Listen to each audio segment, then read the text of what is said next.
লৈ আহিছো আজিৰ কেইবাটাও গুৰুত্বপূৰ্ণ খবৰ। 2 আগষ্টৰ পৰা আৰম্ভ হ'ব লোকপিয়ল অৰ্থাৎ সেন্সাছ। 20 জুলাইৰ পৰা 7 আগষ্টলৈ বিষয়া কৰ্মচাৰীসকলক চলিব প্ৰশিক্ষণ। 17 আগষ্টৰ পৰা 15 ছেপ্টেম্বৰলৈ ঘৰে ঘৰে যাব লোকপিয়লৰ বিষয়া কৰ্মীসকলে ঘৰে ঘৰে গৈ সংগ্ৰহ কৰিব তথ্যবোৰ। মোবাইল এপ ব্যৱহাৰ কৰি সম্পন্ন কৰা হ'ব লোকপিয়লৰ কাম-কাজবোৰ। নিয়োজিত কৰ্মচাৰী আৰু বিভাগীয়লৈ কঠোৰ নিৰ্দেশনা। লোকপিয়লৰ কামত নিয়োজিতসকলৰ ছুপাৰভাইজাৰ আৰু গণনাকাৰীসকলৰ প্ৰশিক্ষণত 100% উপস্থিতি বাধ্যতামূলক। সমগ্ৰ প্ৰক্ৰিয়াটোত নিয়োজিত হ'ব প্ৰায় 85,000 বিষয়া কৰ্মচাৰী। বিষয়াসকলে ঘৰে ঘৰে গৈ প্ৰতিটো পৰিয়ালৰ সদস্যৰ নাম, বয়স, বৈবাহিক স্থিতি, বৃত্তি আদিৰ তথ্য ল'ব। তথ্যৰ সত্যতাৰ বাবে প্ৰতিটো পৰিয়ালে সাজু কৰক 3 বিধ নথিপত্ৰ। প্ৰথমটো নথিপত্ৰ হ'ল আধাৰ কাৰ্ড, দ্বিতীয়টো হ'ল ভোটাৰ কাৰ্ড আৰু তৃতীয়টো হ'ল পেন কাৰ্ড। এইসমূহ নথিপত্ৰৰ লগতে উল্লেখ কৰিব লাগিব বহুতো গুৰুত্বপূৰ্ণ তথ্য। দৰং জিলা আৰু কমলবাৰী ৰাজহ চক্ৰই জাৰি কৰিছে এই ডাঙৰ নিৰ্দেশনা। আজি বিধানসভাত দাখিল কৰা হ'ব 2026-27 বৰ্ষৰ পূৰ্ণাংগৰ বাজেট। 2026 আৰু 27 বৰ্ষৰ পূৰ্ণাংগ বাজেট দাখিল কৰিব বিত্তীয় মন্ত্ৰী জয়ন্ত মল্ল বৰুৱাই। নতুন বিত্তীয় মন্ত্ৰীগৰাকীৰ প্ৰথমখন বাজেটক লৈ তীব্ৰ কৌতূহল। এইবাৰ বাজেটত কি থাকিব?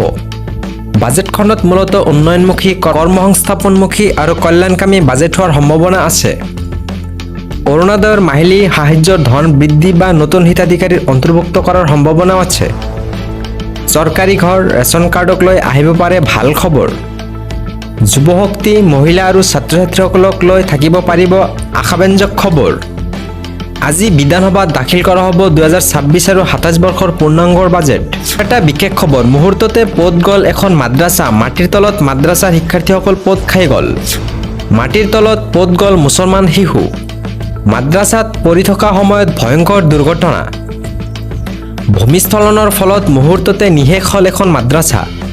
পাহাৰৰ মাটি খহি পৰাৰ বাবে প্ৰাণ গ'ল 5টি শিশুৰ। বাংলাদেশৰ কক্সবাজাৰত সংঘটিত এই দুৰ্ঘটনা। দেওবাৰেও ভূমিস্খলনত এই একেই স্থানত 7 জনৰ প্ৰাণ গৈছিল। কক্সবাজাৰত আছে বিশ্বৰ আটাইতকৈ ডাঙৰ শৰণাৰ্থী শিবিৰ। 10 লাখ ৰোহিংগীয়া লোকে বাস কৰে এই অঞ্চলত। ভাৰতবৰ্ষৰ আইন অনুযায়ী যদি আপোনাৰ আছে পাছপৰ্ট, তেনেহ'লে আপুনি এজন ভাৰতীয় নাগৰিক। আইন অনুসৰি পাছপৰ্ট থকা মানে হ'ল ভাৰতৰ নাগৰিক। পাছপৰ্ট আবেদন কৰিবলৈও ভাৰতীয় নাগৰিক হ'ব লাগিব। ধাৰা 61A অনুসৰি ভাৰতীয় নাগৰিক নহ'লে পাছপৰ্ট এপ্লাই কৰিব নোৱাৰিব। তোৰ প্ৰমাণপত্ৰক লৈ অধিবক্তা শান্তনু বৰঠাকুৰৰ ডাঙৰ এই মন্তব্য। পাছপৰ্ট থকাৰ পিছত চৰকাৰে কোনো লোককে ভাৰতীয় নাগৰিক নহয় বুলি ক'ব নোৱাৰিব। যদি কয় তেন্তে প্ৰমাণ কৰিব লাগিব এইসমূহ ভুৱা নথিপত্ৰ বুলি। পাছপৰ্ট, ভোটাৰ কাৰ্ডক ভাৰতীয় নাগৰিকত্ব প্ৰমাণ হিচাপে ধৰিব পৰা যায়।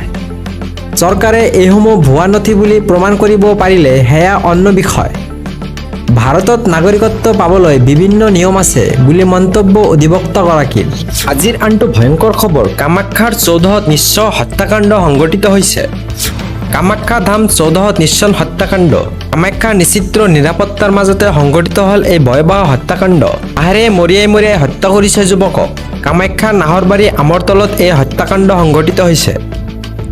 ৰূপম দাস নামৰ যুৱকজনক হত্যা কৰে দুৰ্বৃত্তই। আৰক্ষী আহি উদ্ধাৰ কৰে ৰূপম দাসৰ মৃতদেহ। ৰাহুল পাঠক নামৰ যুৱকে হত্যা কৰাৰ অভিযোগ। ৰাজ্যত পুনৰ বিয়পিল নকল জাল নোট আৰু নকল সোণ। নকল এস্কট পাইলট গাড়ী লৈ সৰবৰাহ কৰে নকল সোণ আৰু জাল নোট।